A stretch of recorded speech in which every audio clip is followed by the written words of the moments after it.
আপনি কি গরিব, বড়লোক হতে চাচ্ছেন? তাহলে শোনেন। প্রথমে লেখাপড়া শুরু করে দিন। দিনরাত এক করে পড়াশোনা করুন। এরপরে পরীক্ষায় ফেল হয়ে যান। আর সেই রেজাল্ট শিটটা আপনি আপনার বাবাকে গিয়ে দেখান। সেই রেজাল্ট দেখে আপনার বাবা আপনাকে একটা ফুচকার দোকান দিয়ে দিবে।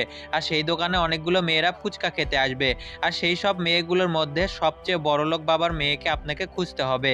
যখনই সেই মেয়েটা ফুচকা খাওয়ার পর আপনাকে ফুচকার টাকা দিতে যাবে, আপনি টাকা দিতে না করে দিবেন এবং বিকাশে টাকা দিতে বলবেন। বিকাশে টাকা দেওয়ার ফলে আপনি তার নাম্বারটা পেয়ে যাবেন। তারপর ওই নাম্বারে আপনাকে মেসেজ করতে হবে। ততক্ষণ পর্যন্ত করতে হবে যতক্ষণ না পর্যন্ত আপনি তাকে পটিয়ে না ফেলছেন, এবং পটানো হয়ে গেলে সে আপনাকে তার বাবার সাথে দেখা করাতে চাইবে। তখন তার বাবা আপনাকে বলবে, তুই কত টাকা চাস আমার মেয়েকে ছাড়ার জন্য? আর তখনই আপনি 1 কোটি টাকা চাইবেন। আর এইভাবে আপনি হয়ে যাবেন কোটিপতি। আর হ্যাঁ, একটু কপলিং করে দিবেন, তাহলে আমার বুদ্ধি কাজ করবে, না হলে কিন্তু কাজ করবে না।